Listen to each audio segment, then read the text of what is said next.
We are live for the first time in 3 weeks.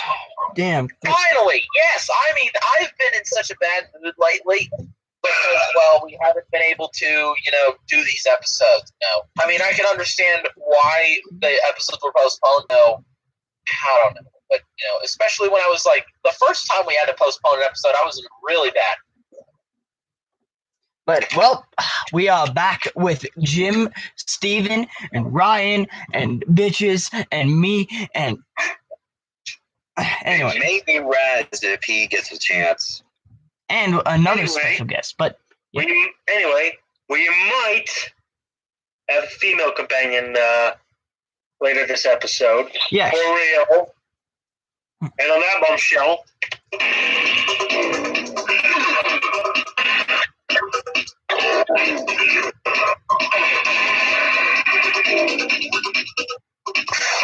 Oh yeah, by yellow. Nope.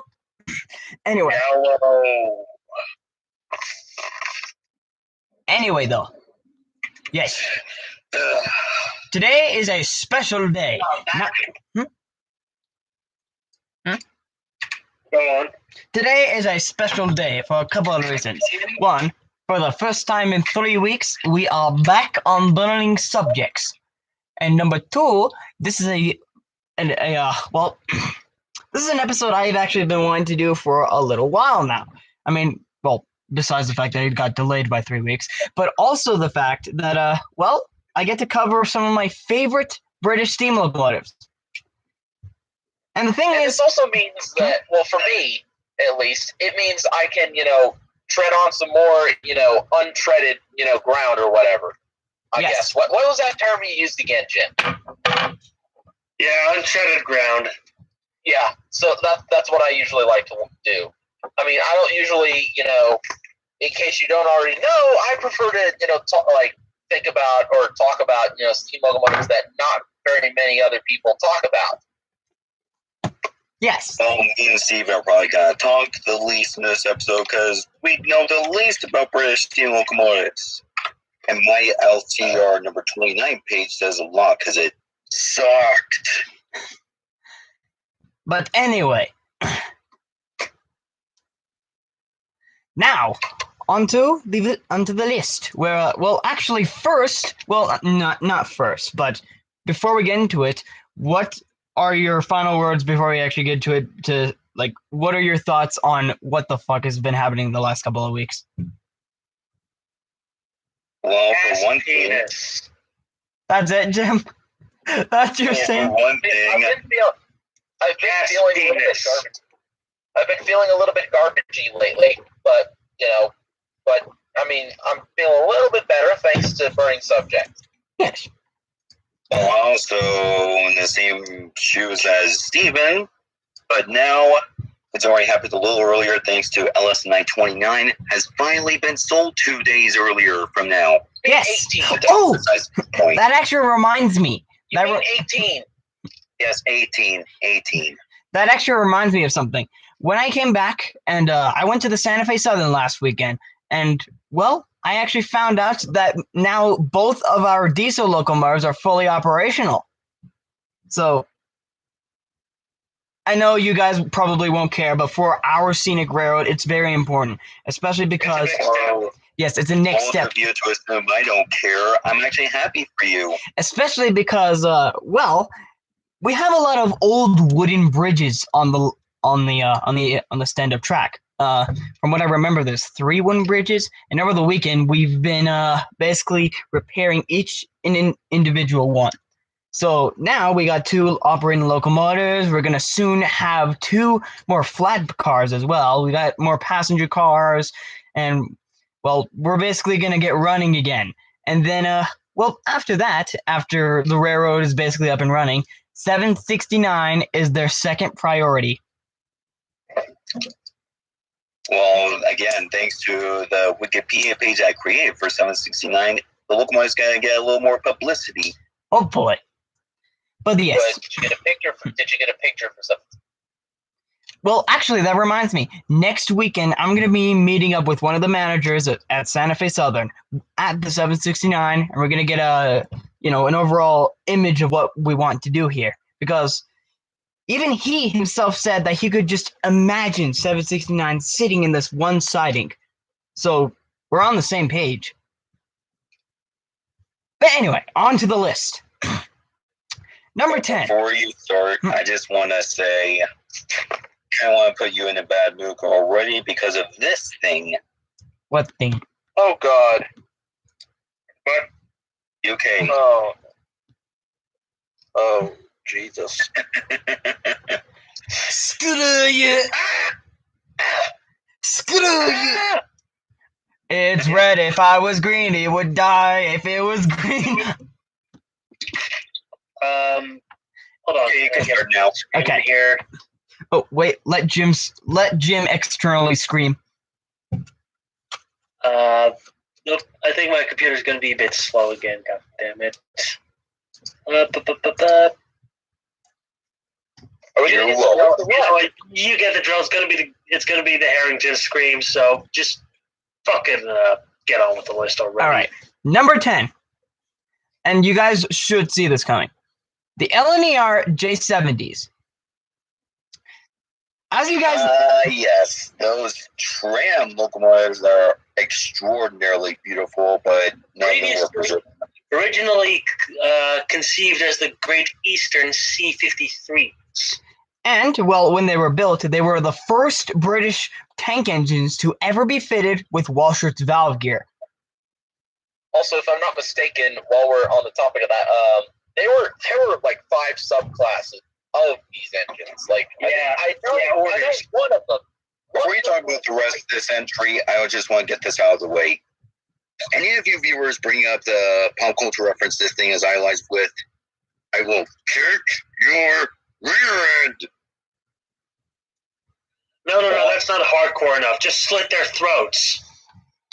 Throw their fucking bodies in the river. No. Piss. In Lego City? No, piss in their Nesquik.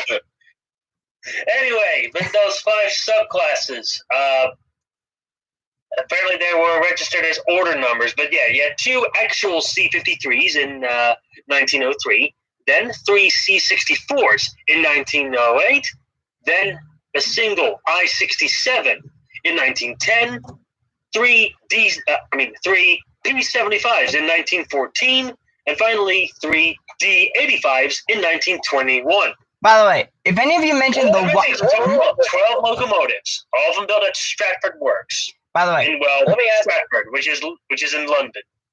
Any of you mentioned? Let me ask about the Let me ask something about the I-67. Like, why was there only one I-67? Good question. I guess they literally decided to only buy one of them. Lol. But at the end of the day, they were probably very similar, if not completely identical. So, whatever.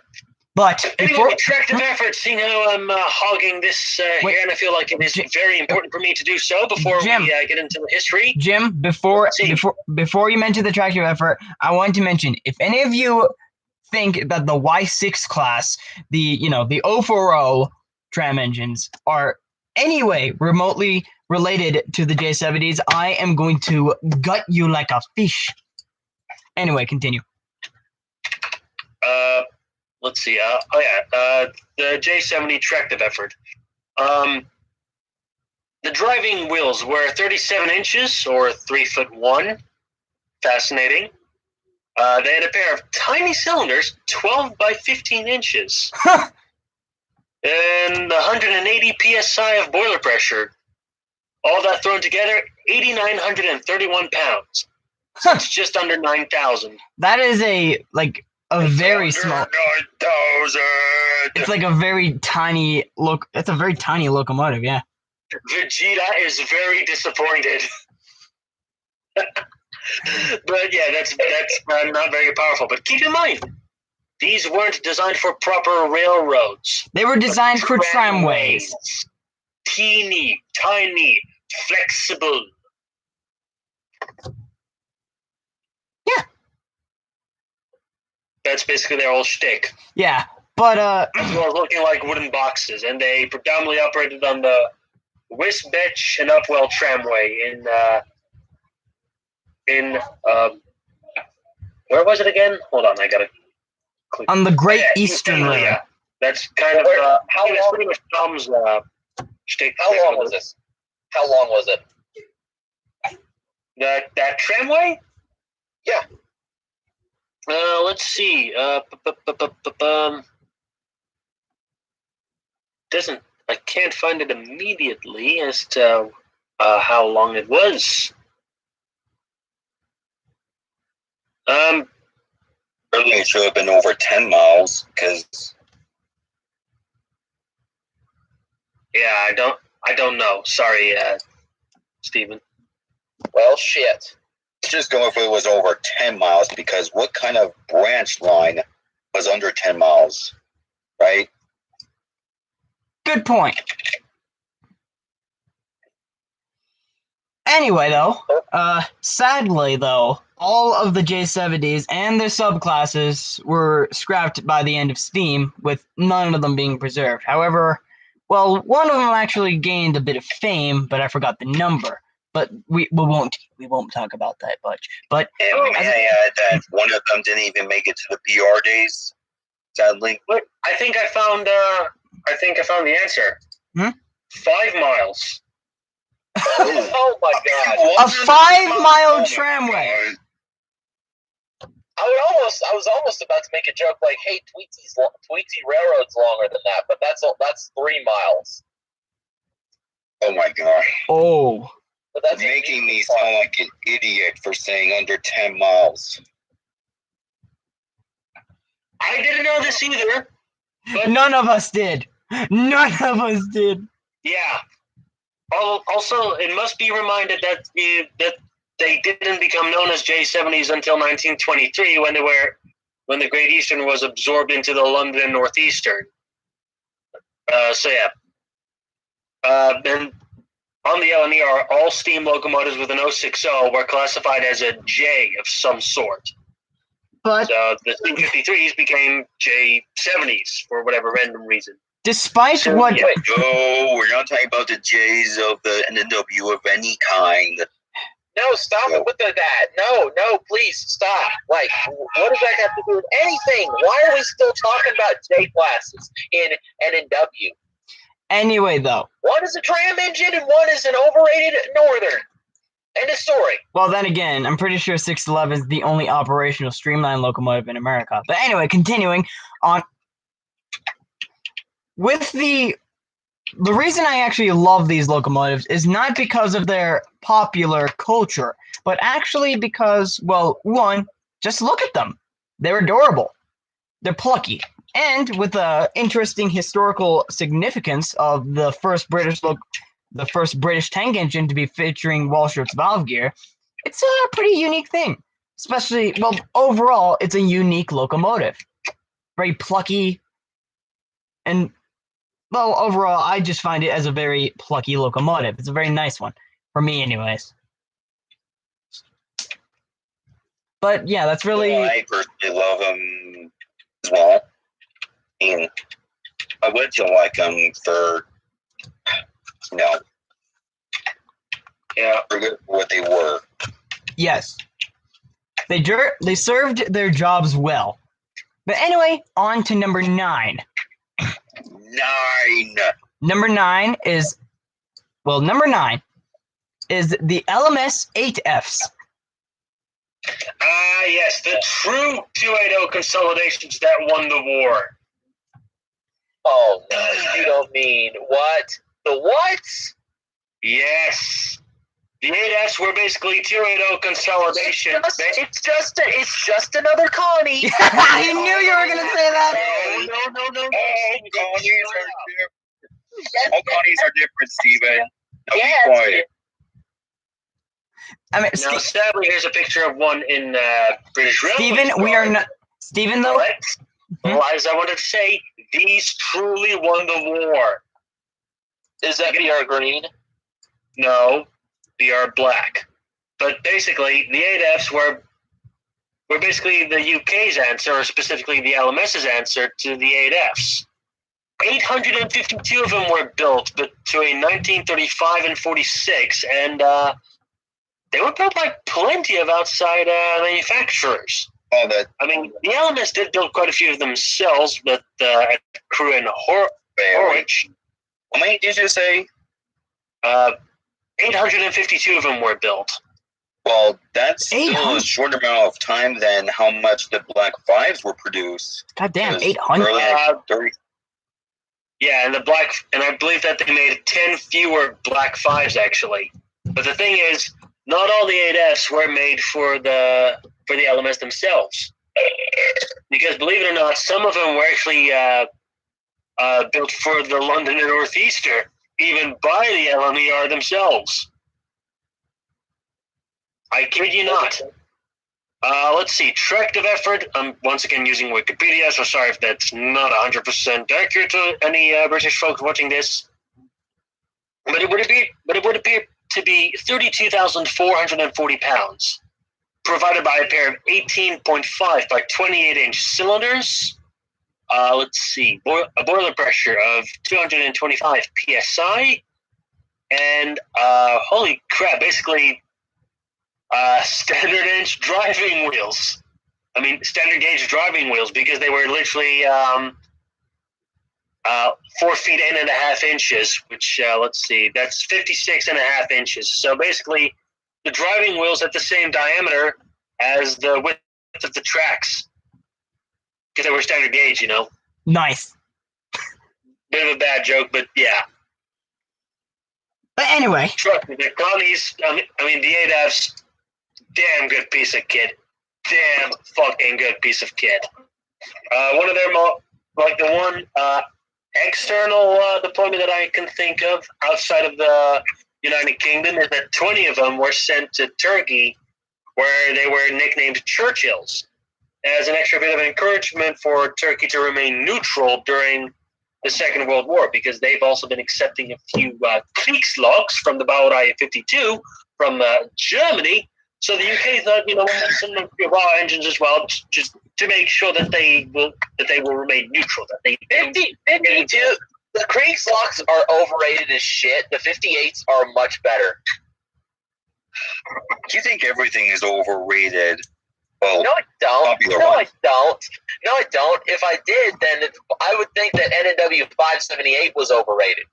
Am I or wrong? every popular one is overrated, I meant to say. I mean, some of them, as I said, I've said this before, but most locomotives are overrated for a reason. Like, you know, they may be good performers, they may be high icons of their area, or I was acting a little bit harsh about that. Great. I'm just making jokes about how I think these engines are overrated. It's just, you know, foamers milk them to death.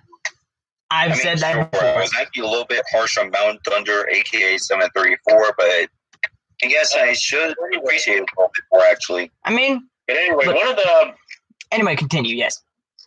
what I wanted to mention is that one of the more interesting 8Fs is number 8624, based on the fact that when it was initially refurbished in 2009, after a very long rebuild, it rolled out of the shops in LMS red. And Wait, I do what? mean proper LMS red. So 4-digit road number, and literally saying, you know, LMS on the sides of the tender. Apologies if the engine is not completely in frame, because there's something coupled to the front of it, but there you go. How nice does this look? Let me take a look. Way more nice. That is than a pog moment. That looks whoever awesome. designs this locomotive in the world. It looks way better than it would. It looks way more interesting than the way it would look like. I don't fucking know. With if it BR was in black? BR green. Which I is- mean, no, BR green. Actually, it feels like it's a little more nice than any of the LMS's specifics. like, look at this. It looks like some grandiose, powerful steam locomotive. This right here that's a pog moment. That's all I need to say. Okay, here's another engine. Here's another picture of the same engine without anything coupled to the front. still an LMS numbering. But unfortunately, a few years later, a little bit of the Majesty was killed when they gave it a BR number. Sad. They painted it green. No, it was still red. It was still red. But then a few years later, even more Majesty was killed when they went for boring as unlined BR black. Oh, at least it wasn't green. I like the lined one. God. But Also, extra bad news. It was retired in 2019. No! Was drawn for overhaul. Actually, maybe it's for the best. okay. Because at least it didn't live to see how bad 2020 was, right?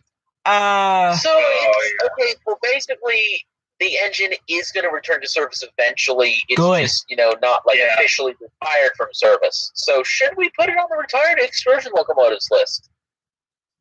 Probably not, because it's more just kind of like circulation as to which engines are in service and which ones are out of service. So stuff like that. Like for this engine's temporary retirement, something else can take its place. Think of it that way. Oh, kind of like 734. I'm sure you have to mention that. I mean, and currently it's at the Great Central Railway. Yeah, and the funny thing is, they are both 280s. yeah. Right. Yeah. But now to go on why I actually love these locomotives. One, look at them. As I said earlier, they look like grandiose, powerful steam locomotives. And they're not like the other Great Western 280s where they have the skinny boilers and it just doesn't seem right with these me. look like a more there's definitely Great Western DNA in them because their designer, Sir William Stanier, did work on the Great Western before. Yes. It just gave them an extra bit of oomph to really make them feel like powerful locomotives. Yeah, to make them look like more. Like he wanted his LMS locomotives to be, improvements on the already good formula that the Great Western provided. You just kind of reminded me of that one meme of Stanier making a Pacific Streamlined, which I can find a video at the moment. Oh, yeah, I remember that. I might be pretty Also, Stephen, if it makes you feel any better, pardon the watermark, but here's an 8F in Turkey next to a Prussian G8. Also Connie, but it's the Bauer I-56 that was, the shorter brother to the Bauer I-58. Quite interesting, I must say. Seeing them with those Don't weird say it, Connie, Stephen. Don't say it. British. And of course, somebody randomly, Southern Railway commented, I found a lot of footage of 722. Let me see what it says. Hold on. I found a lot of footage of 722 working at TBRM and footage of it at Front Royal on my channel. I don't care. I don't give a fuck. Okay. Well, now, oops.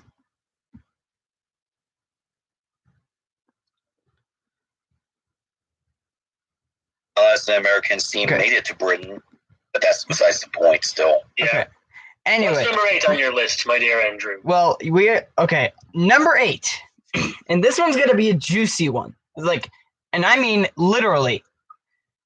Number 8 is Great Northern Railroad, number 1744. Great Northern Railway, 1744. Also known as the. Wait, let me say it. No, we're not. Can I say it? It is the only surviving tank engine built by Sir Nigel Gresley. Oh, yes. The Great Northern N2 class. Yes. I don't know how they were reclassified. Oh, they actually remained classified as N2s by the LNER. Let's see. Can actually... tractive effort. 945 pounds. That's pretty good. Let's see. Boiler pressure, 170 psi. Driving wheels, 5 feet 8, so that's 68 inches. And the cylinders, they were inside, but 19 by 26 inches. Let's see. It was built in. See, this is an individual locomotive. This one was built in. Doesn't say anything, but I can say that the. Okay, yeah, the N2s were built between 1920 and 29, so throughout the 20s, and 107 of them were built. But there were 4 different subclasses of them. But I'm not going to get into too much detailing. But let's see. Yes, 1744 is indeed the only survivor. Yes. Is anybody going to post a picture of the locomotive? Because I would like to see it. I'm already on it. Yes. Putting the little King's Cross plate on the smokebox door. That's supposed to be its shed allocation. But here you go. Here's a link to a picture of the locomotive on Wikipedia that will automatically load into. Oh, I see now. But here's now I see. if I tubes are, that's condensing gear. You know what? I just unfortunately realized that that locomotive was unfortunately tainted by Mattel as well. silence. We're not getting into that. Anyway, Whatever. besides the fact that it's worth mentioning that there's only 5 Great Northern locomotives left. Well, 6 if you count Flying Scotsman. but can I say my piece now, please? Yes. The reason I really like 1744 is specifically to kind of throw off what people would call the norm. Most people would praise Sir Nigel Gresley for, making a good Pacific or a great streamline locomotive, or saying, oh, he's made the world's most famous steam locomotive. He's made the world's most fast steam locomotive. But no, I like breaking the chain because I don't like to stay like what a lot of people like because, in fact, Flying Scotsman and Mallard are not on this list, actually. But same with what I said earlier. yes, but 1744 is because, when Sir Nigel Gresley didn't need to make a 462 that could go at extremely high speeds, he could deliver a decent tank engine. And I rest my case with 1744. Yeah, Let me ask you this. Also, I think it also has to be noted, I think that whenever Gresley did go for a 2-cylinder locomotive, he made them inside. He plopped the cylinders on the inside. Because when he didn't go for 2-cylinder, he always went with 3-cylinder locomotives that packed his unique valve gear setup. His conjugated valve gear. Yeah, his conjugated valve gear. Yeah. But yeah, 1744 was fairly simple to go over, and well, it's a very unique locomotive. But anyway, now to number 7. Also, just in case some people don't understand what the fuck condensing gear is, simple. It's a bunch of tubes that condense the used steam back into water, which would result in greater fuel in greater range with your water capacity. Yes. But anyway, on to number 7. Oh, before you go on, what? Are there going to be any other Gresley design locomotives on this list? I don't think so. No. Anyway, though, number 7, Festiniog number 2, also known as Prince. Festiniog? Festiniog. Festiniog. Oh God. Festiniog. By the way, any of you mention these as more popular culture? I'm educated when I say this. I don't think I've heard of that locomotive at all. I don't do much in narrow gauge locomotives, and I think it's going to be very difficult for me to. Don't worry, this is the only get info on the locomotive. Don't worry, this is the only narrow gauge steam locomotive on the list. But yes, the only narrow gauge engine. Okay, I'm not even gonna talk about the only narrow gauge locomotives I even care about. So let's move on. Well, I guess while Jim is trying to find information, I might as well talk about why I like this locomotive in particular. There's a couple of survivors of this same class, and even a brand new one that was built. But number 2 has always stood out to me because, well, 1, where it operates, 2, how it operates, 3, the visual appeal and the beauty of it, 4, the whistle. Somehow a narrow gauge locomotive has a better whistle than a standard gauge one. Explain that, Britain. Please. Anyway. But yes, I love number 2 overall because, well, it's a great machine overall. Very, very plucky and very hardworking. And they just seem to show a lot of determination. Anyway, have you found any information, Jim? I think I have. It's one of 6 little 040 TT locomotives built, so tender tanks, meaning that they were a mix between tank engines and tender engines. So kind of like the JNO58. You had a big fat saddle tank covered with water over the boiler, and then you have quite literally a small coal tender right behind it. Kind of like the JNO58. Yeah, again, 6 of them were built between 1863 and 67. They were all made by George England and Company in New Cross in Surrey. And let's see, in terms of their gauge was just under 2 feet, 1 foot and 11.5 inches. And then when it comes to the tractive effort related geometry, oh God, I think I have to calculate it, but it does seem to list all the necessary geometry. Let's see. Could you maybe plop it into the steamlocomotive.com converter, Andrew? Yes, 1 sec. Okay, so to start off with, Wait, it's actually hold on. interesting that there are slight differences between the various engines. Hold on. They're built in 2 groups. Let me just. Okay. Okay. Again, like I said, the tractive effort is kind of split into 2 groups. But this one, we're looking at varying cylinder sizes and boiler pressures. We're looking at Prince specifically.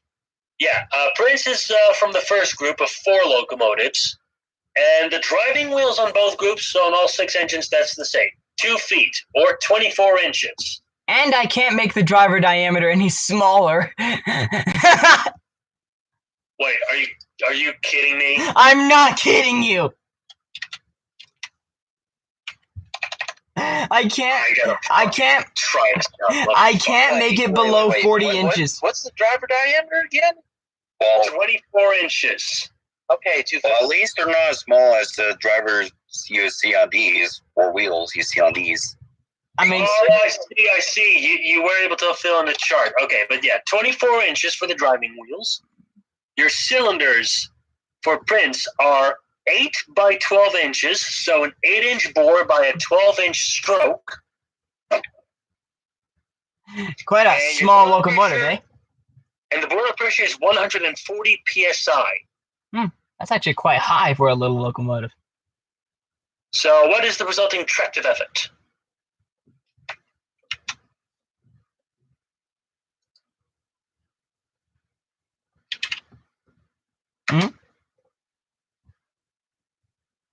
Let's see.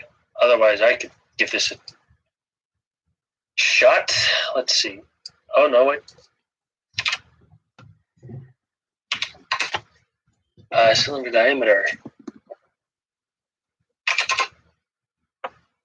Boiler pressure, 140.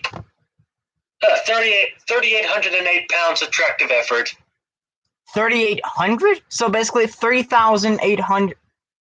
Huh. Yeah, not even 4,000 pounds of tractive effort. But keep in mind, it's only a puny little squeezable for a narrow gauge locomotive. Yeah, you have to admit, those things are freaking adorable, aren't they? Yeah. Most Let's British see, steam curiosity. shunters, because they're British. Shouldn't say switchers in here. Yeah. I still say switches. Yeah, I'd say switchers. I'm also kind of wondering what it would be for the others. Let's see. For the other two, for numbers 5 and 6, let's see. The cylinders were increased by 1/8 of an inch to 8.125 inches, and they had a higher boiler pressure of 150 psi. And that will bring us a tractive effort of 4,208 pounds. But whatever. That's printed. Yeah. And yeah, that's Prince. Yeah. Anyway. And of those 6 little engineers, of those 6 little engines, 4 of them are still around, with 3 of them, I believe, still in service. Those being number 2, Prince. Yes. Number 4, Palmerston, which is also in service. And from the other group, number 5, Walsh Pony. The original one, number 1, Princess, is also still around, but that's on display. Well, for obvious reasons. Did Princess operate in preservation? I want to say yes, but I'm not sure. I don't think it has, probably because it's old. But I wouldn't doubt that if it did, they probably took it out of service, really quickly. If that were the case, then every single one of the survivors will have operated at least once in preservation. Yeah, like the Reading T1s. The Reading T1s. And the Great Western Manners. Yeah. Okay. Yes. Oh, man, we've got a company. Let me ask this. Are there any manners that were, taken out of service? Yes. Are they still out of service? I think so. Which ones?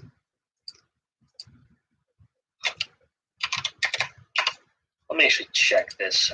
I'm pretty sure that the one that I've seen, number 7808, Cookham Manor, is still very much out of service. Will the manors be on the list? Will the manors be on the list? I'm sorry, but there is not. Okay. And I think number 7821, Ditch Heat Manor, will also remain out of service because it's at Swindon Steam Museum. But anyway. Yes. What engine now? What engine at Swindon? Oh, wait, never mind. It's the West Somerset Railway. 7821, Ditch Heat Manor. But yeah. But whatever. Let's move on to the next entry on the list. Yes. And number 6 is actually one that we were talking about before the stream. Number 6 is Captain Baxter, which I bet you're wondering, what's Captain Baxter? Because you heard the name, but what's the locomotive? Let me guess. Is it on the thumbnail of this video? Yes. Yes, it is. Yes, it is. Yeah, again, I think I might have had the honor of seeing that little thing in operation. It's a little red 040 without a fuel bunker on the back. Yes. So I think that they might have resorted to using a tiny little bucket of fuel inside. Or the fuel bunker may have been integrated into one of the water tanks, but anyway. Before we get to the history and the statistics of the locomotive, I'm of course going to say why I love this locomotive. Well, it's basically the same reasons as, well, one, the N1744, the J70, and, Prince. It's a plucky little locomotive. And, well, it's freaking adorable. And look at that paint scheme. And, well, it's actually quite a regular runner at the Bluebell. But anyway. Yeah, I think it was loaned out to the Didcot Railway Center one time when I visited in 2018. Let me guess. It did something very special during the steam era. I'm not 100% sure. It was numbered 3, but I think but let's see, it was built by the Fletcher Jennings and Co. Company in 1877 for the Dorking and Greystone Lime Works at Bletchworth in Surrey.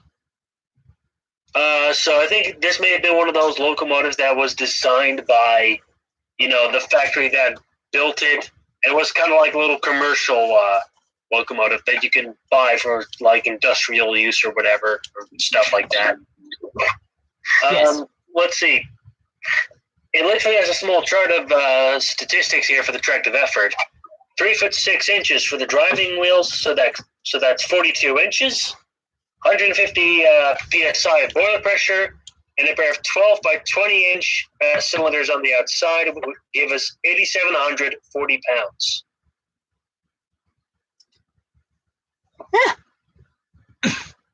Neat. Nice. And the driving wheels are actually kind of interesting, I guess, because they kind of look they're semi-solid, like they're spoked, but there's mostly like solid surface between the spokes.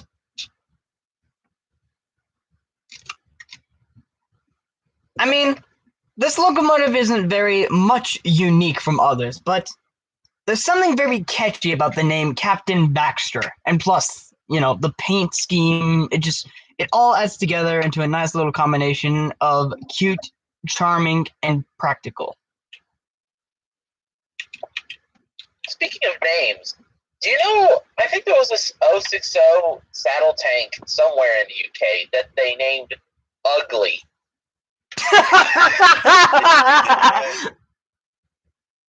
I think so. The engine is actually named Ugly.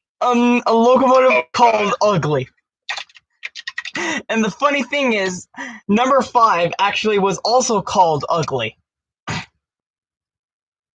What kind of name is Ugly? No, it's not the name. I think I found it. It kind of it sort of looks like an austerity, but not really. But well, it wasn't actually called Ugly as a name, but it was just, it was said to be an ugly locomotive. But anyway. Yeah, I found a picture of it. It does look a little on the ugly side. Anyway, though, now that we have talked about little Captain Baxter, on to number 5. Southern Bullied Q1, number C1. Yes! Also, only bullied locomotive on the list, right? I'm pretty sure this is the only bullied one. Yeah. Okay, good. But, well, then again, it's because, well, it's the only bullied design that anyone even gives a shit about. But there's a reason. Because, one... there are people out there who like their bullied Pacifics. Yeah, for some reason. But anyway. Yeah, they even like it more than Richard Monsel's Q-Class 060, which... After all, they were some of the most powerful 060. Oh, no, they weren't just some of the most powerful. They were Britain's most powerful 060s. They were Britain's most powerful 060s. What was the most powerful 060 in the world? That's a good question. I don't know, but anyway. But anyway. There were 40 of the Q1s actually built by, of course, Bullied. And, well, they were built for one reason. The war.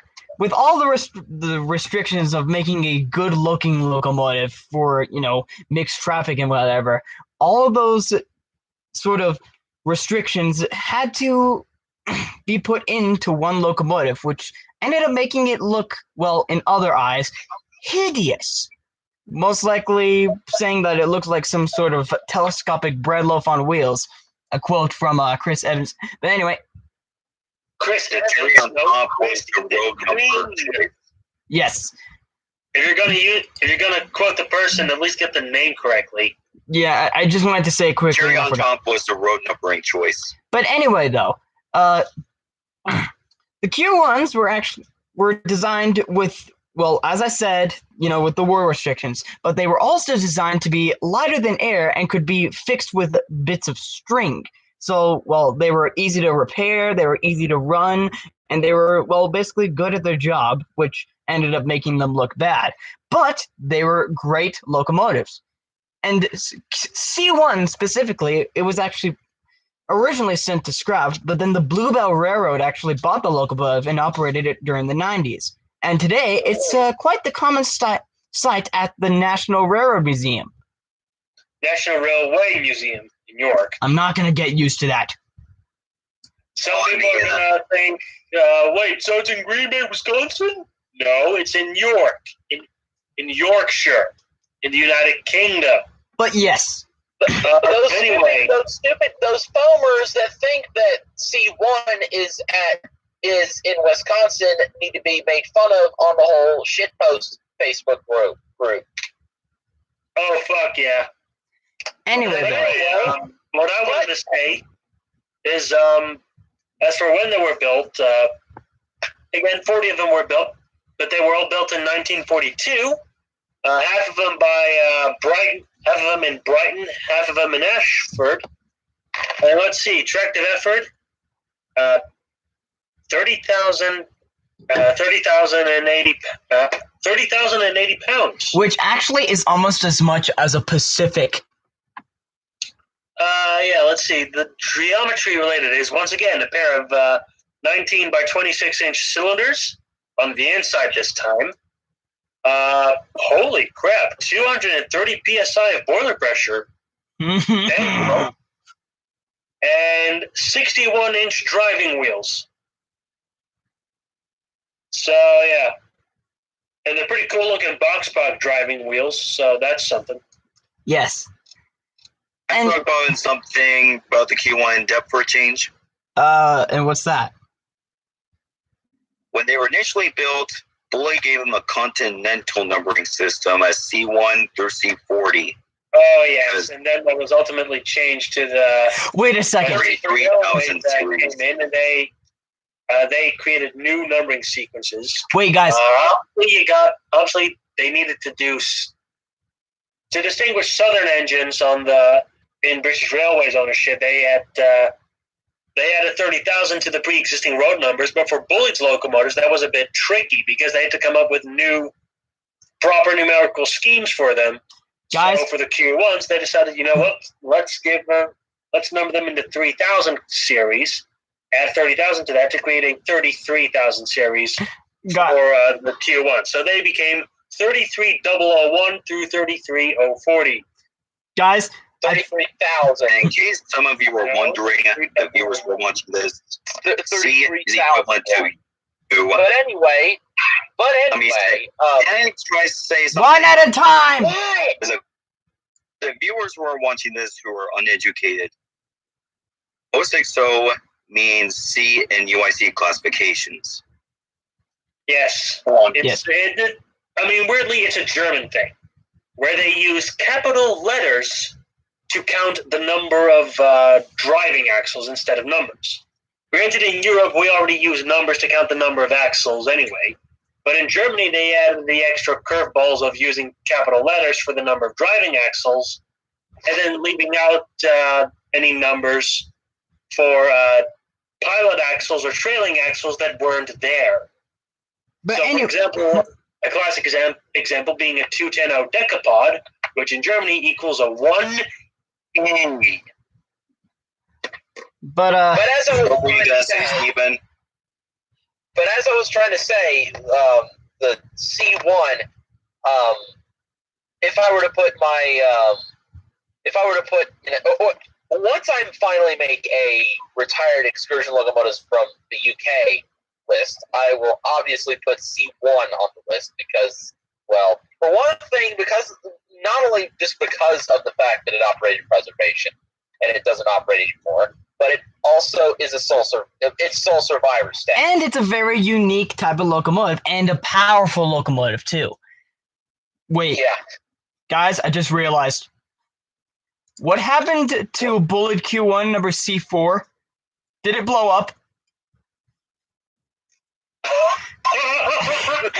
actually kind of hope so. Do you get it? C4. You got the joke, didn't you? C4? Yeah, I think that. C4, plastic explosive. Did somebody say C4 plastic explosives? Oh my god.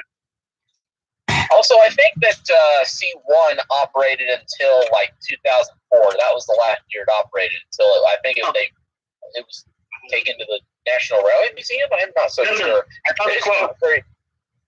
We're going to get a hole in the wall. When in doubt, C4.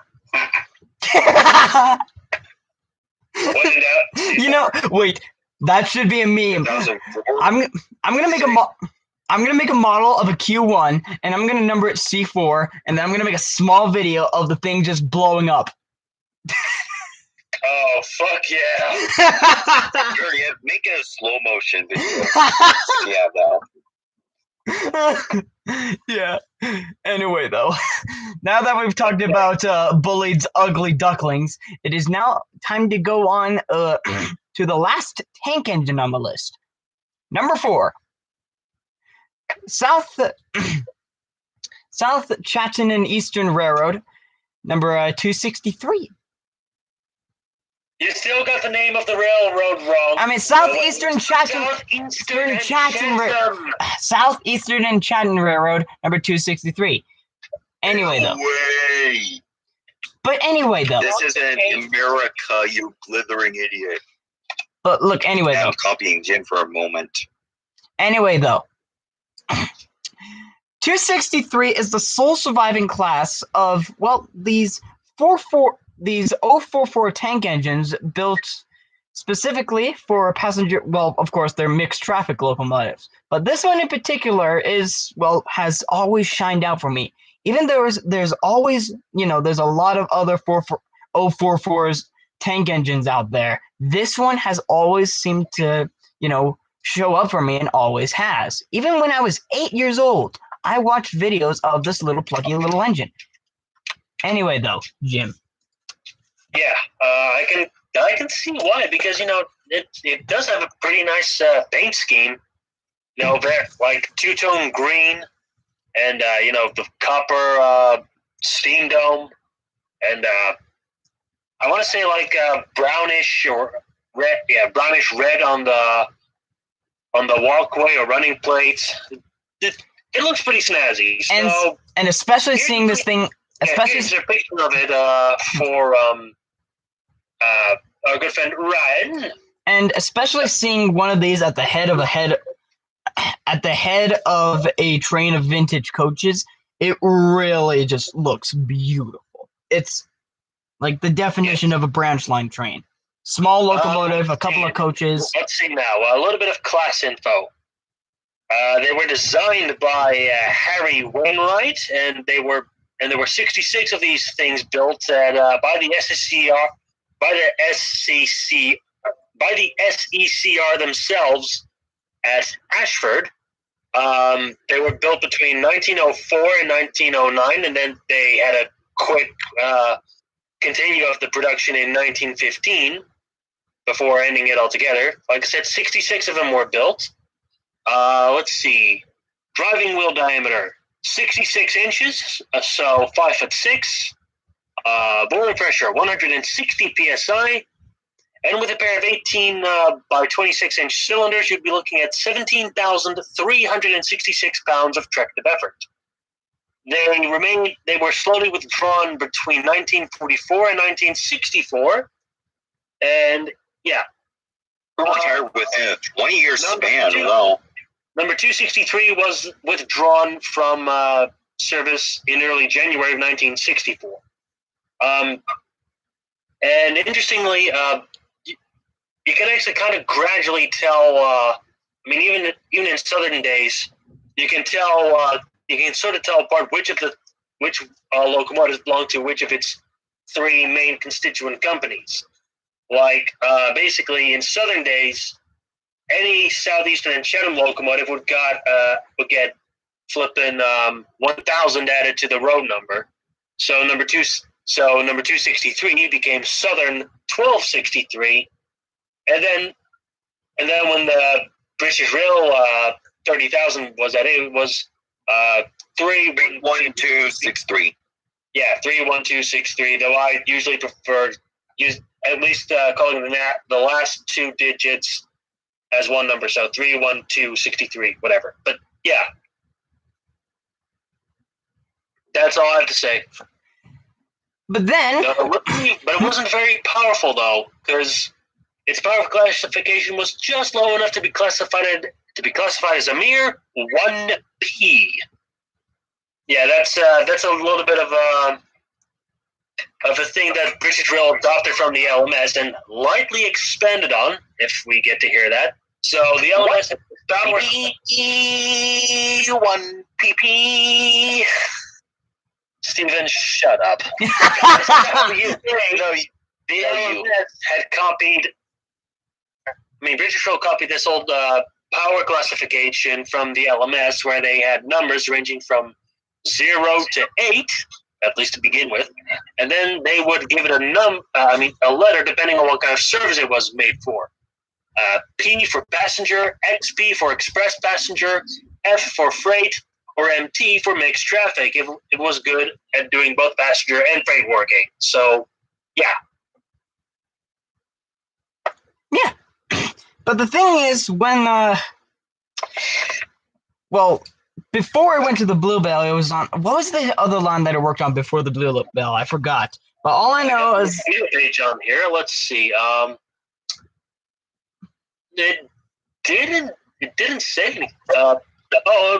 It was preserved at the Southeastern Steam Center at Ashford. Yeah, there. But basically, But when in they 1975, the trustees decided that the locomotive would have more scope for running if it was based on the Blue Line Railway. Blue Line.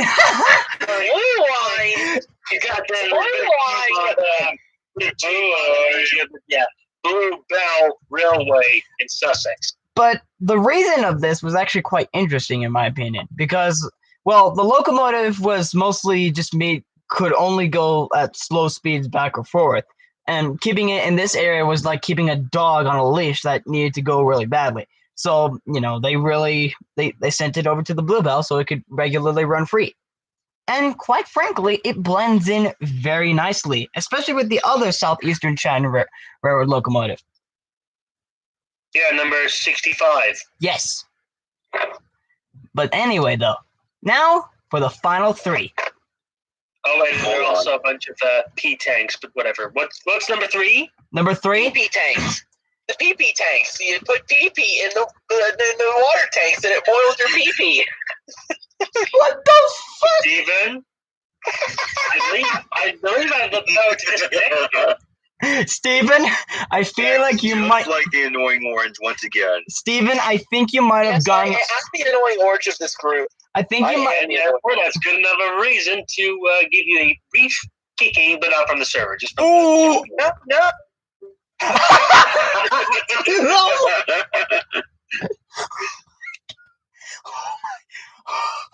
Why are you laughing, Steven?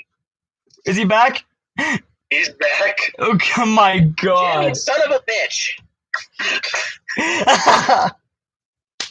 Anyway. Steven, if you look at memes, I think I know how to lighten your mood.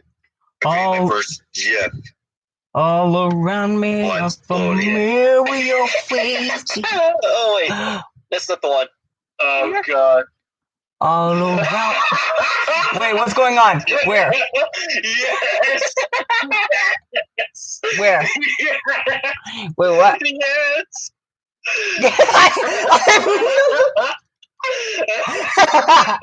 I'm not the pancake man. I'm not. I'm not.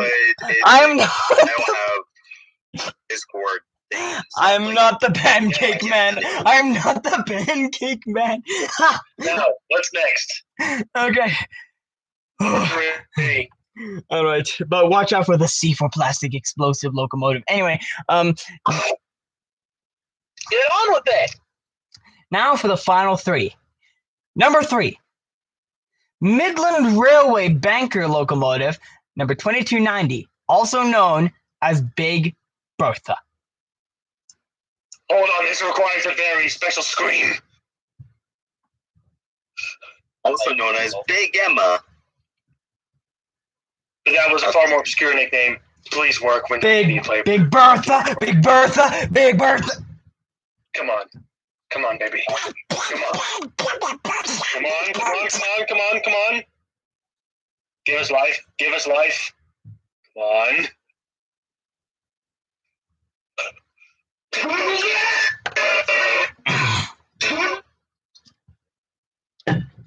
There.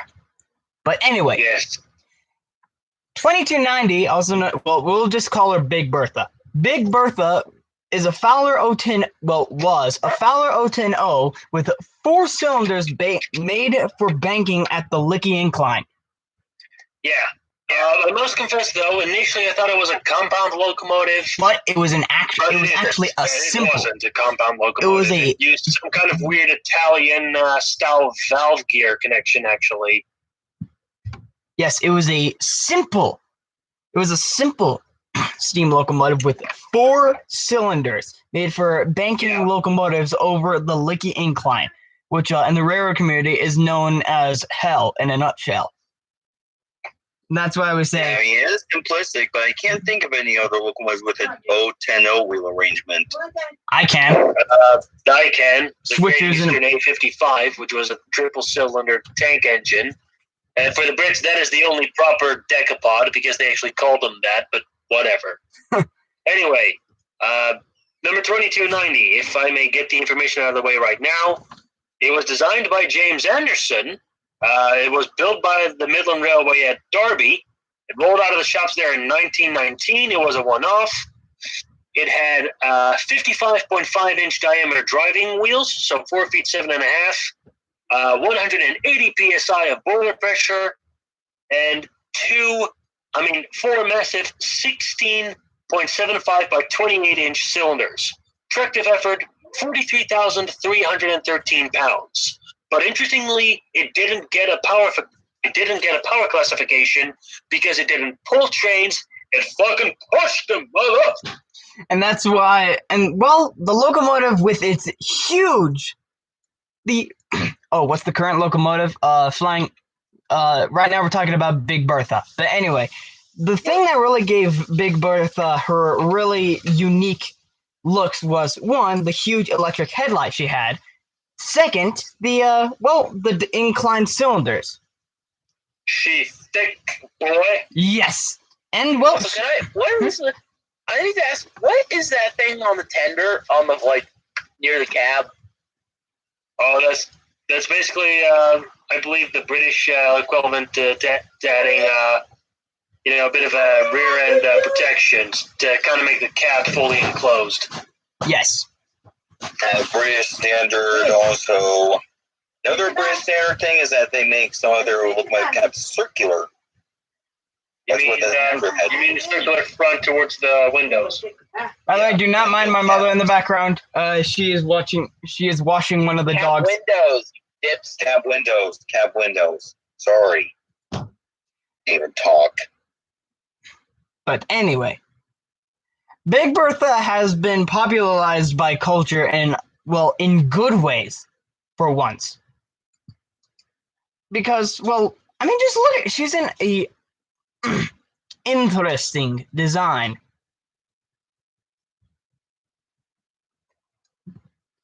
Oh, hell yeah. It would be, but sadly, however, she was actually replaced with a couple of panniers at the incline. But, when she was retired, she was sadly scrapped, which actually, I'm pretty sure we can all agree. Wait, what? Wait, panniers took over her assignments? Yeah. Staniers. Oh, Stanier. Oh, Staniers. I couldn't hear you.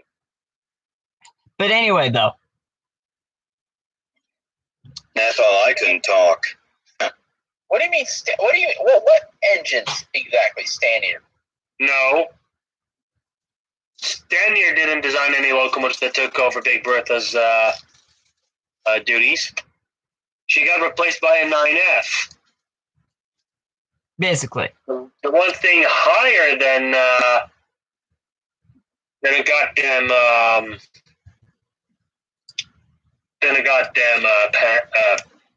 than the old LMS powered chart.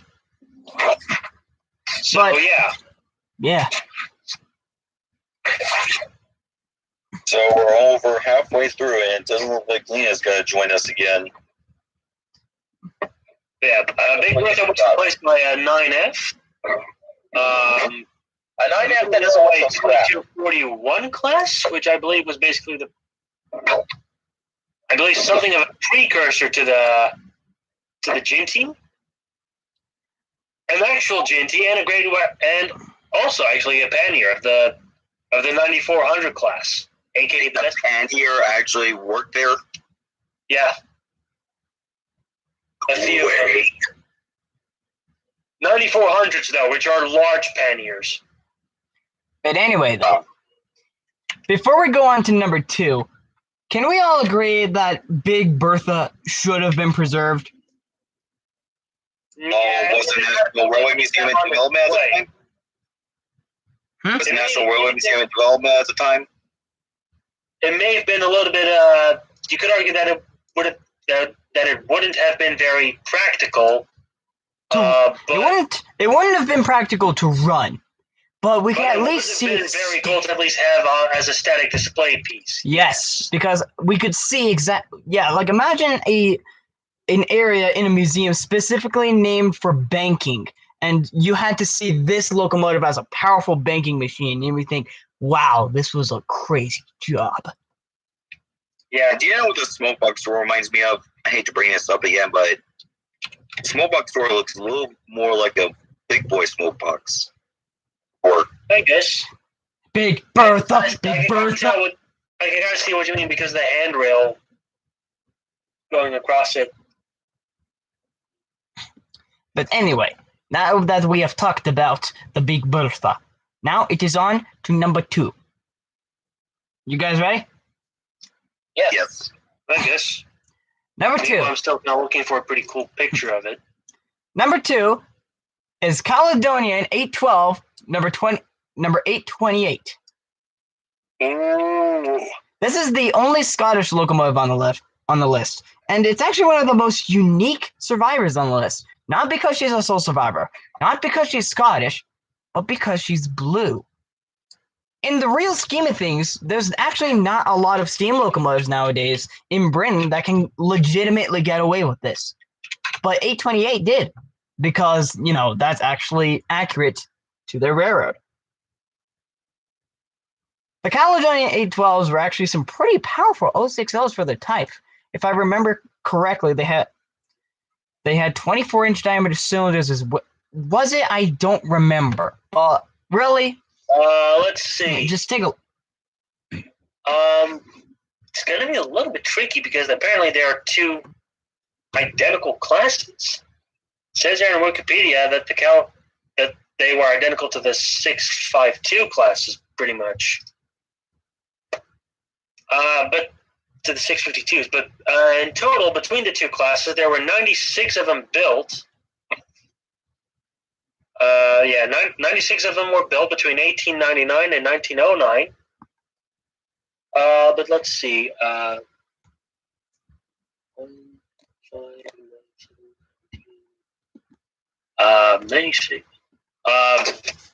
Okay, hold on. Apologies, I'm having a bit of brain fart. 17, 27, 37, 52, 67, 79? God damn it, I'm dumb. I'm dumb here. I'm fucking dumb. I'm gonna follow on Alex Jones here by saying that I'm gonna be honest here. Yeah. I'm kind of retarded.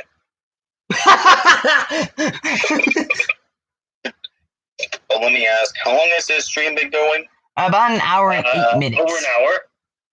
Yeah, okay. Oh yes. When it comes to the 812 class itself, there were 79 of them built.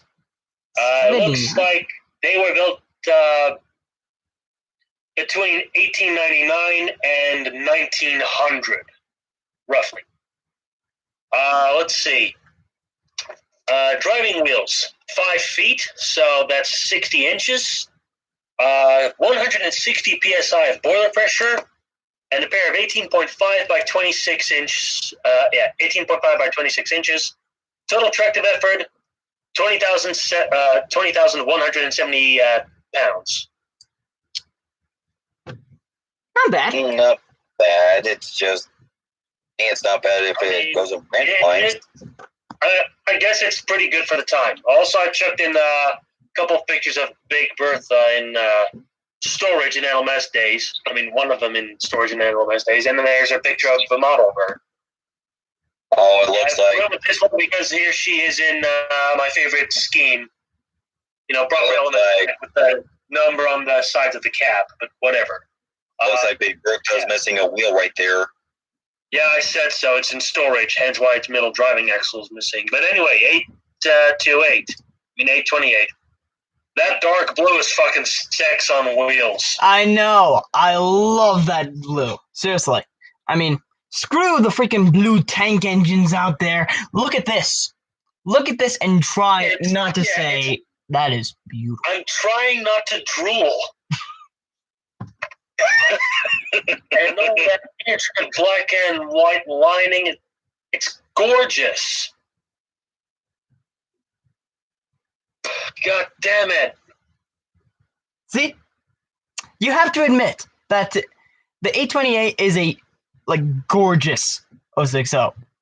And actually, not to mention that Very gorgeous. not gonna mention I actually wanted to mention this later, but 812 class, that's my birthday. August 12th. 812 class. That's ironic. It almost makes you wish that you were born 16 days later. Not with 828. 812. That I like that. And plus I bet you actually. Oh, I bet you were actually. I bet you're actually jealous that you weren't born 11 days prior. I actually was almost born 1 day later, and I was actually almost. I'm gonna tell you guys, I was almost born on Friday the 13th. Hey, Josh. Hi, Josh. We're very sorry to mention that you've joined us very close to the end of this stream. Oh, well, at least I get to say hi. Yes, you can stay if you want to and listen to. Well, we're about to take off. I'm going out to get a new choke for my garden tractor. Okay. Okay. Well, So I figured I'd jump in and say hi. all right. Okay. Bye. Okay. Okay, hello. Back to our locos. Yes. Yes. Good old 828 from the Caledonian Railway, which was one of the constituent companies of the LMS. The Little Mike Solo Railroad. When Tonk looking memes. My first Alright. GIF. That's what I thought that LMS stood for. Little Mike Solo. I'm not panicked. How did you get this? What? How did you make that GIF? That's awesome. Here. I did it on a GIF website. I'll show it to you. Hey, Andrew. Yeah. You really look like you're not panicking. I'm not. No, it doesn't say panic. It says Pancake Man. Oh. Remember the one stream where I was getting pelted by pancakes? Yes. I was there, and I was throwing them from my house. It was beautiful. Silence. I had a specially built cannon for that. Oh my god. Somebody make a meme video of that. Someone make a video of this giant cannon and Photoshop a pancake when it's firing out and it hitting Andrew in the face. By the way, I do have another GIF in mind, but it's way too big. But can one of you show me your email so one of you can send it if you actually have Discord Nitro? I don't have Nitro. But anyway, though.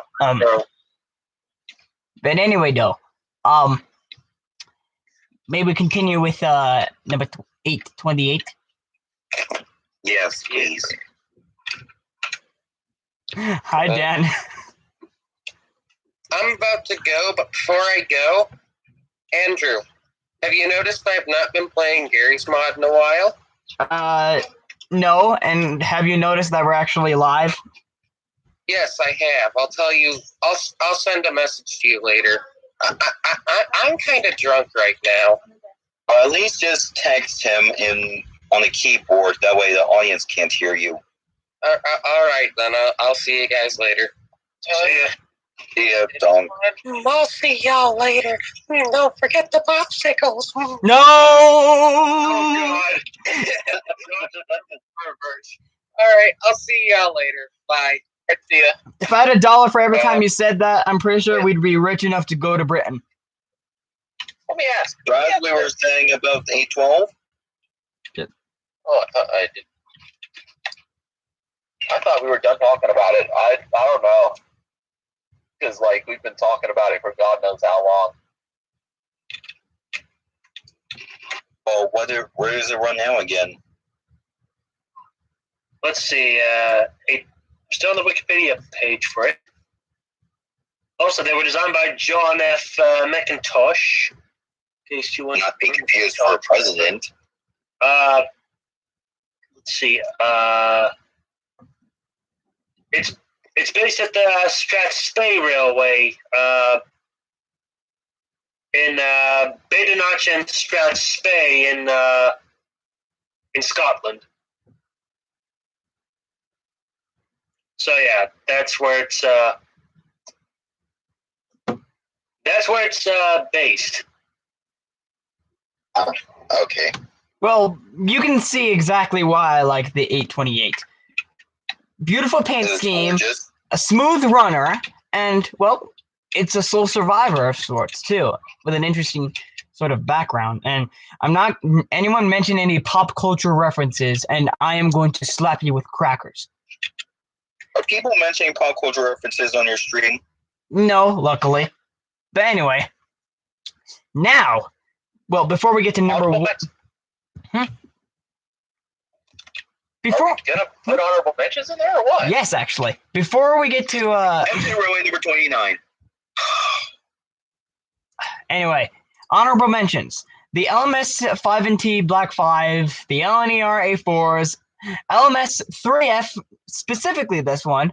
Number 7406. Yeah, To use its LMS number. yes, Great Western 1336, Lion. Wait, what? Huh? 1336? You mean The 1338? Bridge and South Coast Railway is Class Atlantics. Up off my chest. No, this is my list of my favorite steam locomotives. Andrew, was that a typo? I think that might have been a typo. Oops. You mean 1338 from the Cardiff Railway? Yes, Little 1338. 040 tank engine with Kitson Hawthorne valve gear. Yes, but may I continue? Yes. Also, I've seen that thing. Nice. Did you turn off the counter? Well, I already said Lion. Sammy! Sorry, they just got out of it. Lion, the original locomotion number 1, and well, that's really all the honorable mentions I would like to mention. Oh, sorry if I did too, but I just feel like they should have been mentioned in this video. Oh yeah, and I forgot But the Billington E4s. Oh, yeah, like number 473, Birch Grove. Yes, specifically the E4s. Billington.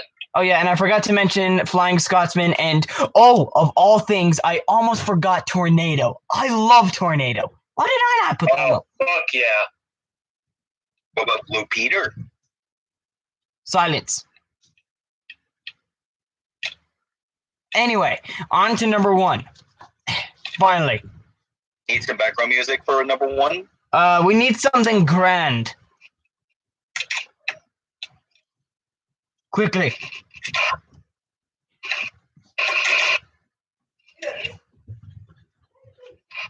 Oh, geez, that's just me. That's just the sound of some zombie chicks exploding. Okay. Sammy! Come on, Sammy! But what's number 1? Number 1 is London Mid-Scottish Railroad, Royal Scot, number 6100. Oh, the Royal Scots. Here we go. Oh, Oh, yeah, I remember that you said they were on the list. I actually politely forgot. I kind of forgot, but we already did talk about it in our botched builds. Yeah, the botch restorations. But Yeah. 6100, despite the botch restoration, has a unique history, a great function, and overall is a beautiful locomotive for me to look at. In fact, Jim remembers the And first. it's the proper 6100. And well, yeah, you got to say that too. And Jim actually remembers the first time I saw 6100. Do you? Somewhat. Not really seeing it in person, but the first time I ever saw an image of it. And I quote. Yeah. When I sent you a picture of the locomotive In the LMS Red. shortly after overhaul in 2009. And what did I say? You thought that it looked really good. Yeah, I thought it was the most beautiful British steam locomotive I had ever seen. It was not too big, not too small, very powerful, very... It was just right. Just right for me. Especially the paint scheme and, well, the balance. It was a great balance for me because, well, I mean, when it comes to British locomotives, I always thought that they were too small. But when it comes to British standards, I wanted to find a good balance between size, power, beauty, and purpose. And the Royal Scots perfectly got that for me. Especially with the Belpaire firebox. For some reason, I've always loved British 10-wheelers with Belpaire fireboxes, hence the Black Fives. But yeah, anyway, here's a picture of it. Here's a picture of it. One last... Actually, before rebuild and after rebuild. In case you didn't know the story, by the late 1920s, the LMS was desperate for new passenger locomotives, especially decent ones, because, you know, the current stock of passenger locomotives at the time was crap.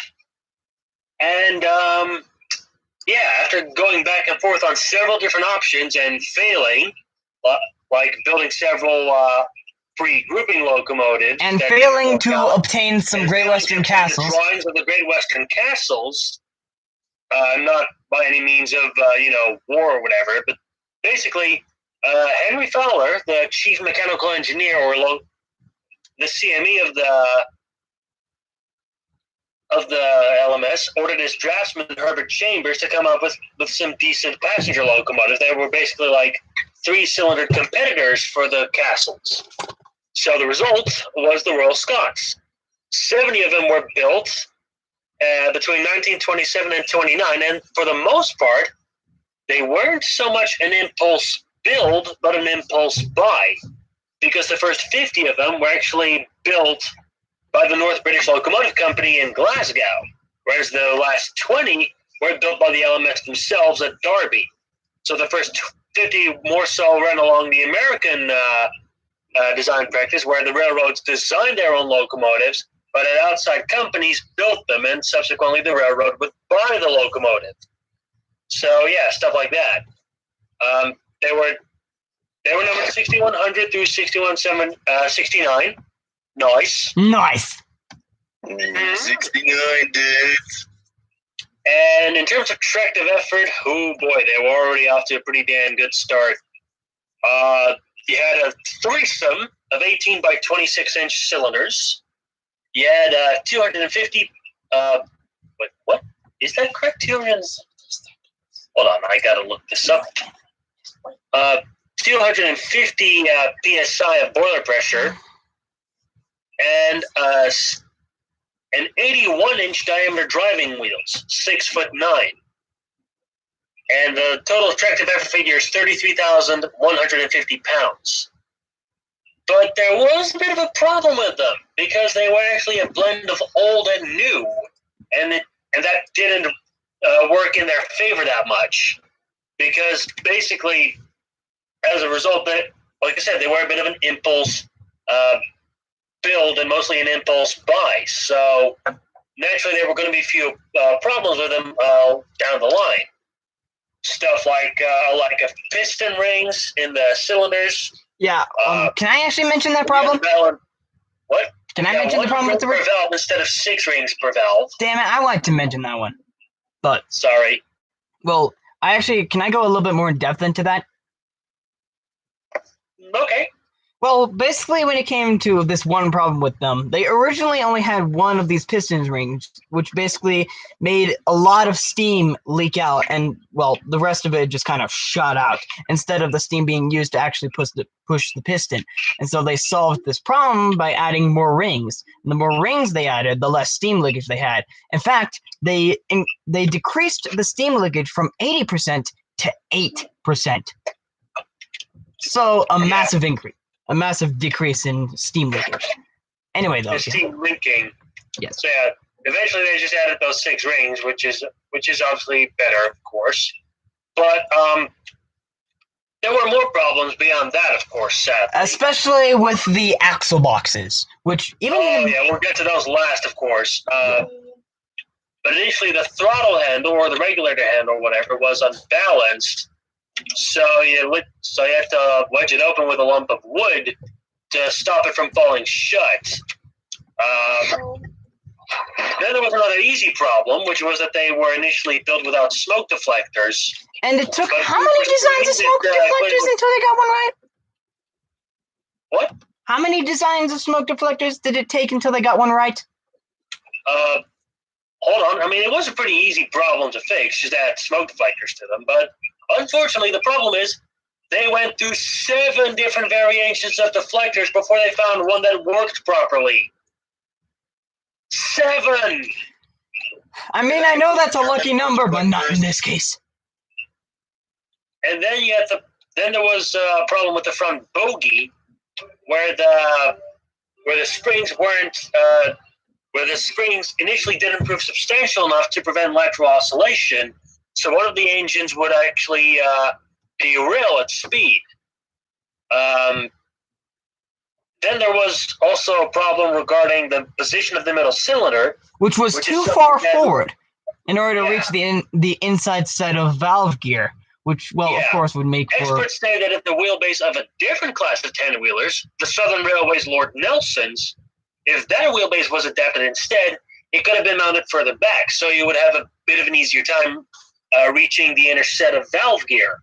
But this design was apparently drawn up, I think, in 1924 or 27. I forgot. Hold on. I got a sheet here. I want to say 1927. But sadly, I must watch the Steam Locus and Profile episode to get the problem correctly. 1924, but it wasn't changed. But of course, the biggest problem with these locomotives was the fact that, because they were Derby designed, they had a typical Derby problem. Yes. You guys, everyone's favorite axle boxes. Now, if you don't mind, I'd like to talk about this. Trust me, they were crap. They were a sin of evil. The axle boxes, if you don't know, are even a problem here in America. Well, at least they weren't as bad as their supposed successors. Basically, aka the Jubilees. In Britain, these axle boxes are basically the British equivalent of America's friction bearings. But these axle boxes, basically, they would have a failure every 9.5 days. Wow. So basically, one every 2 weeks. Let me put it this way. In 1930, I believe, or 1929 or so, there were 25 recorded axle box failures on the Royal Scots. Then in 1931, there were 75 failures, and in 1932, 102. An average of 1 failure every 5.5 days. 5.5 days? I thought it was 9. No, 5. Wow. Okay, we gotta consult this episode again for the true story of this horror show. Multiple times. Here we go. But on the Royal Scots, the records could make you apoplectic. In 1930, there were 25 axle box failures. In 1931, there were 75 failures. And in 1932, there were 102, which means there was an average failure of 1 every 5.5 days. Wow. Wow. Yes. To which most people would obviously react with a very simple and heartfelt.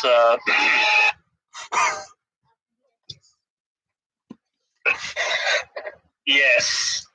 Anyway, though. But unfortunately, there was a very simple cure for them: Yeah, I want to try it. drastic rebuilding. Maybe we should. Basically, William Stanier got his hands on the Royal Scots, and he decided to rebuild them more so to his lines. So the old chunky Midland-style parallel boiler was thrown away in favor of a new tapered boiler. And yeah. If I'm not mistaken, they were quote unquote replaced by Jubilees, right? No.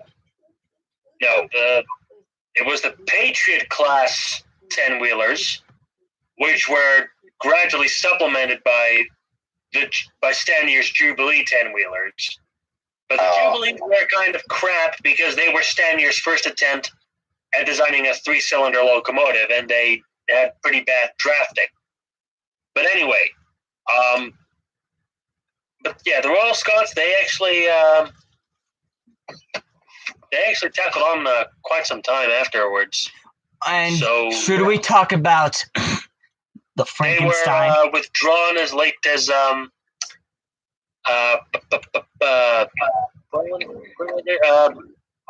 Wait, before you say anything about the withdrawal, I would like to talk about the conspiracy theory. The Fury. No, not the conspiracy theory. The Fury. No. Think about that 1600 psi locomotive. No, not that. No, right. No, let me. No. How about we just talk about?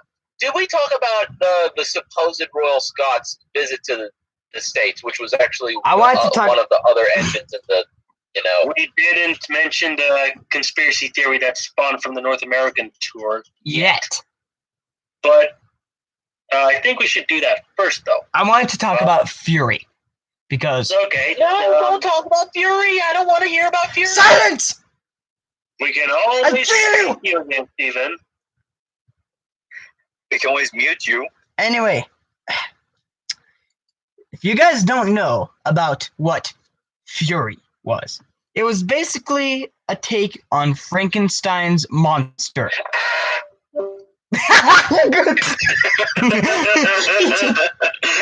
Fury was, I mean, you could think of Fury as an unofficial 71st Royal Scot locomotive, but with a slightly longer frame. And Fury was basically a very experimental locomotive with the new sort of system of boilers, which was actually taken from Europe, which basically would make a firebox. German-designed Schmidt boiler. It had a maximum boiler pressure of 1600 psi, I believe. One moment. But I think we should also mention the tractive effort again for Fury, because it's actually a little, even though you may think it's underwhelming. Powerful than the Royal Scots, it's actually a little bit less powerful. 26,610 pounds of tractive effort, roughly. Yes. And the key thing with that is that although most of the tractive effort related geometry is the same, Fury was actually a semi-compound locomotive, and the middle cylinder actually had a new, smaller diameter of 11.5 inches. So, when you do the math properly, you get that tractive effort number that I just listed. But the big thing was, look at her. She looked awesome. Yeah. She looked like a monster. German-designed Schmidt boiler. She looked... had 3 chambers.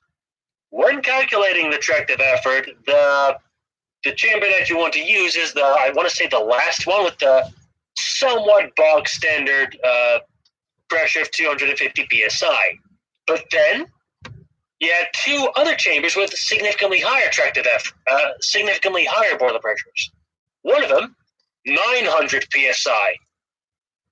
And the other one, even more insanely, as Andrew first had that lovely reaction, 1,600 psi on average.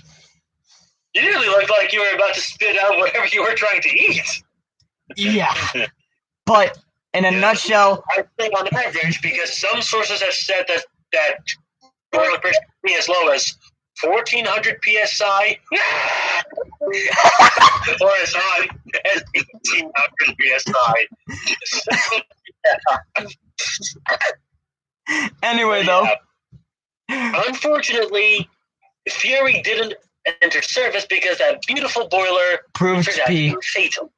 because Because one of the tubes in one of the super high pressure chambers thought that it was a very beautiful day to explode, and a big jet of scalding hot steam spewed out of the firebox doors, killing a superintendent of the superheater company, and badly injuring a guy who was supposedly part of the locomotive crew. Needless to say, one man dead, another one injured, and as such, it was good. It was as good enough of a reason to not pursue any super serious further development on the engine. And gradually, William Stanier rebuilt it along the lines that he would eventually rebuild the Royal Scots as, and he renumbered the locomotive 6170 and named it British Legion. yeah. Now that we're done with Fury, and Steven can come back. Oh, thank God! It's about time you're done with Fury. Thank God! Let's talk about Fury again. No! No! I'll talk about something else for a minute. Look, Steven, Apparently in 1933 for Chicago World's Fair, Royal Scott was invited to take a transatlantic journey there. but she wasn't available, and so they sent another Royal Scot of the same class over, but with a different number and a different name, which basically was, The thing is, the LMS was very sort of attached to Royal Scot, I believe, at the time, so they didn't send number 6100, which would have been Royal Scot herself. So instead, what they did was send in classmate number 6152, the King's Dragoon Guardsman, temporarily renamed and renumbered as Royal Scot. When the locomotive returned, ideally, its identity would have been changed back to the King's Dragoon Guardsman, but there's a long-standing belief that once the two engines had swapped names and numbers, it stayed that way. Yeah. So some say that in reality, we don't have number 6100 in preservation, but rather number 6152. But that's all open up to the interpretation of rivet counters and whatever, or very carefully examining the identity of the locomotive in its frame. But by this point, it doesn't really matter if it's Royal Scot or the King's Dragoon Guardsman, because the engine has been numbered 6100 for most of its life now anyway, so what's the point in changing it back? True. That is true. Yeah. And also it's worth mentioning that the locomotive got a similar headlight pose as Big Bertha. Wait, what? Well, I need a picture. I need a picture of this LMS, now. But it is LMS, and the Midland Railway was grouped into the LMS. So, yeah, I need a picture of the. the same with the smoke box also looks the same. Anyway. Oh yeah, you mean when the engine was shipped across the Atlantic for the tour? But yeah, the Chicago World's Fair. Yes, that's what I've been trying to say. Yeah, let me chuck it into UK locomotives here. Here it is. Here is the quote unquote preserved Royal Scot. But they did show the headlight in a pretty nice location. The only thing I don't like about it is that they gave a nameplate on the smoke box door as opposed to just keeping the number plate. Like, dude, you already have the nameplates on the flipping sides of the locomotives. So, yeah.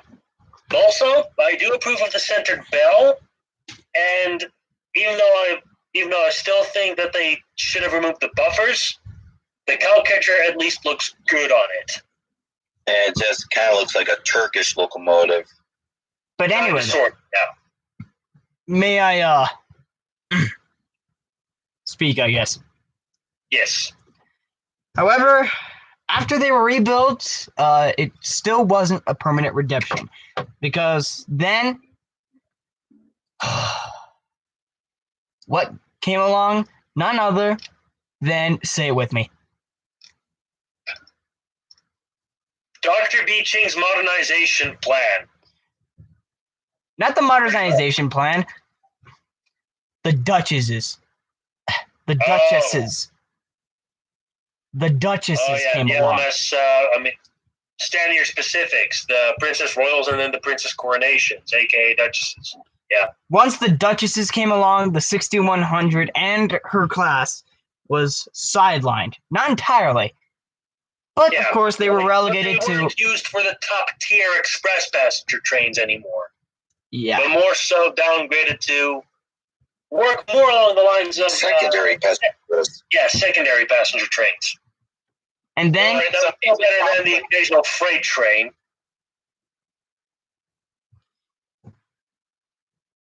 But then... Still better than the occasional freight train. So, yeah. I mean, most of them I lived wonder if they into... did something important during World War II. But something I think was the last laugh is that one of the Royal Scots actually lasted a little bit longer than one of the Duchesses. So I guess that you could say that the Royal Scots had the last laugh. Yes, the Royal Scots did actually outlast the Stanier Pacifics, at least the Duchesses, by a whole year. Take that, Stanier! Anyway, now we only have two of them. Let's see when they were withdrawn. So once again, we have to consult the episode, motherfucker. But anyway, though. In December 1965. The last one was retired in December of 1965. But, well, yes. only two of Only them were 3 years saved. before British Railways signed a steam ban. But, So yeah, Yeah, that's when they stopped. That's when they stopped steam operations altogether. That's what I mean. but That's that's... probably what you mean. But yeah, unfortunately, like Andrew said, there are only 2 Royal Scots left. In addition to quote unquote Royal Scot herself. Oh, nice. George actually left us something. George said that it may have also been January of 1966 that the last one was withdrawn. But the last one in question is that other survivor, number 6115, Scots Guardsman. oh, and it was featured in a film apparently as well. Nightingale. Oh, yeah. I didn't know that. Both of them are also obviously preserved in BR the Green, rebuild version. but 6100. There's also it's like Sin. Even if it may have been historically accurate for both of them, definitely historically accurate for one of them, they're both preserved in what I at least believe to be the number 1 worst paint scheme for an LMS designed steam locomotive. British Railways green. There's too much BR green! Yes, on LMS locomotives, there's definitely too much BR green. There shouldn't be BR green on an LMS designed locomotive. And that's again, vomit. And again, don't bring up the pop culture reference that's about this. But anyway. Pop culture reference about the Royal Scots. No, I'm talking about LMS locomotives in BR green, but whatever. Oh, no! Oh no! Especially not a black 5. Yeah, they should be black. Anyway, though. It's in the name. Can we continue? LMS black. I'd like to... Specifically, it should be... Yeah. It should be. What is our Lord and Master trying to say? He's the youngster here. I have a limited amount of time now, so I want to continue what I wanted to say now. Once 6100 was actually restored for operation, which took a while from when she was first retired, she actually wasn't quite right. Yes, she looked beautiful, but she performed like a drunken man on well, not a drunken man. Let's see She what. performed like a redneck stepchild in politics. Oh, but yeah, in a nutshell. Think about the almost politically correct redneck. I support my sister's wish to get an abortion. but Still would have been pretty cool to be a dad. But basically, 6100, when she was rebuilt, well, one thing, her valve timing was so offset that, and I quote, it sounded like she was drunk. Two, there were actually rumors about most of the piping being used household piping. Yeah, made out of household plumbing. So, yeah. And also, what's also pretty interesting, the locomotive caught fire, and there was stories that the wheels tended to run out of alignment. Wait. It caught fire when? Yeah, apparently being moved on the back of a low-loader truck before it was mainline certified or whatever. And also, the paint wasn't quite right. The paint wasn't dry yet when it was pressed into service. Yeah, so basically the work wasn't completely finished. It was botched, but as far as restorations could go, it could have been better. So she was taken out of service for another couple of years, and now she's sadly BR green, but gladly operating perfectly. So yeah, this was my top 10 list of my personal favorite British steam locomotives, either the designs or particular numbers. But most of them were, the ones that were just numbered were just sole survivors, except for 6100, of course. That one, it has two, but 6115 just doesn't shine as much as 6100 to me. And so, what do people say in the stream now? Let's look in the chat, and then I've got to go. Let's see here. Let's look from the very beginning. Mike, Elijah, my favorite British locomotive, flying. Okay, whatever. British, British. Wait a sec. PRR. Yeah, that's right. He was in bottom gear. He was actually on one of the bottom gear videos. Let's see. Fair enough. Some locos had tender cabs fitted, Big Bertha. Okay. Some other examples also include the G2 Super Ds. Oh my lord. And by the way, I'm pretty sure that you can use the name Super D for a lot of suggestive jokes. But anyway, penis. The so-called preserved engines list. The so-called preserved engines list was released in 1960, and Big Bertha was cut up in 1956. Oh. Damn. Well, that sucks. You want to smarter people? Okay, just to say, there's a lot of more Cayley engines that take my cake. Looks at the CR903 class. Did I mention, Andrew, that 17 of the 812s were fitted with Westinghouse air brakes, including 828, the preserved one? So I knew that. Apparently on boat trains in CRs, 812s could reach upwards of 60 miles an hour. Nice.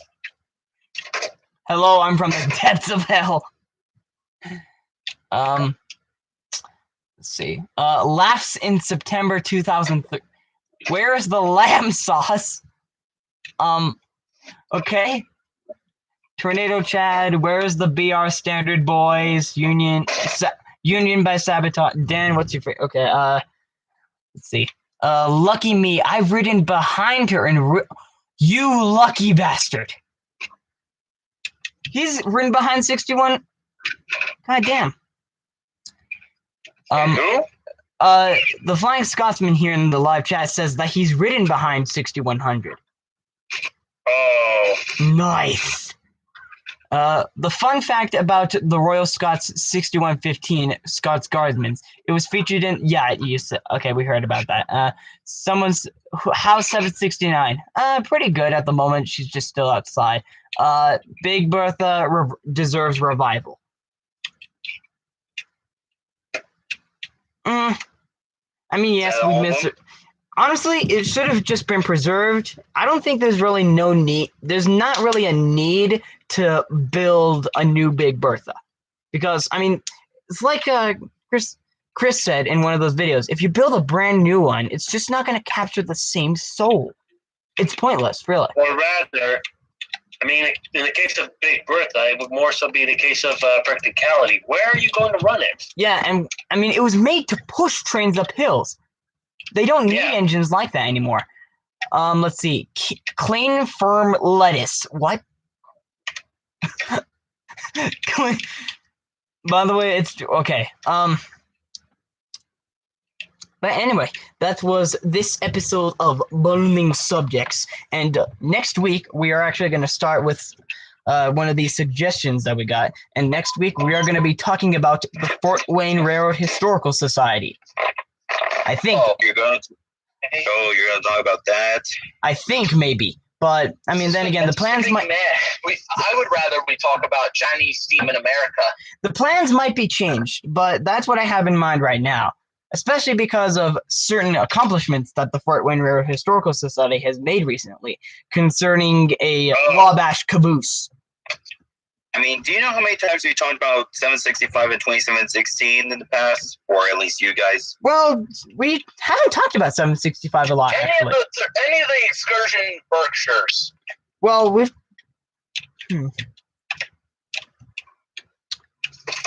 Well, I would rather talk about the Grand Canyon Railway next week. When it comes to the Fort Wayne Railroad Historical Society, I actually want to talk about their other restoration projects, such as one of only 2 remaining Wabash steam locomotives left in existence, 534. Anyway, though, we will see. We will see you guys in the next episode where we might. All right, we'll see you guys. Bye.